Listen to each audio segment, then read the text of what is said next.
അകത്ത് പ്രകാശമുള്ളവനാണ് ഭാരതീയൻ. സ്തോത്രം. ഇനി ത്രിവർണ്ണ പതാക, മുകളിൽ കുങ്കുമം, അടിയിൽ പച്ച, നടുക്ക് വെള്ള. എന്താ കുങ്കുമം? ധീരതയെയും ത്യാഗസന്നദ്ധതയെയും സൂചിപ്പിക്കുന്നു. അടിക്കാനും ഇടിക്കാനും തല്ലാനും കുത്താനും കഴിവുള്ളവനാണ് മുകളിൽ കാണുന്ന ഈ കുങ്കുമം.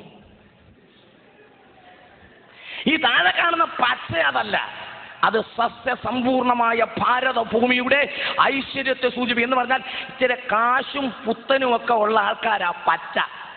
പിടി കിട്ടിയോ? പക്ഷെ നടുക്കത്തെ വെള്ളയുണ്ടല്ലോ, അത് നമ്മളാ. മനസ്സിലായവർക്ക് ആ ദൈവത്തെ സ്തുതിക്കുന്നു. വെള്ള നടുക്ക് വന്നതിനാൽ ദൈവത്തെ വാഴ്ത്തുകയാണ്. ദേശീയ പതാകയുടെ നടുക്ക് വെള്ള കൊണ്ടുവന്ന എന്റെ ദൈവത്തിന് സ്തോത്രം. വെള്ള കൊണ്ടുവന്ന എന്റെ ദൈവത്തിന് സ്തോത്രം. തീർന്നില്ല. ഈ ചക്രം ഉണ്ടല്ലോ, ഈ അധികാരത്തിന്റെ ചിഹ്നം അശോകചക്രം, അത് വെള്ളയില്ല.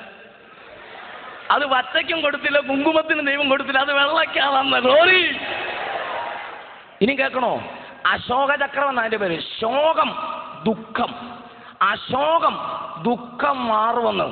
അപ്പോൾ ദുഃഖം മാറണമെങ്കിൽ വെള്ള വരണം. നീ പച്ചയാണേലും വരണം, കുങ്കുമമാണേലും ദുഃഖം മാറണേ, വെള്ള വരണം. ഹല്ലേലൂയ.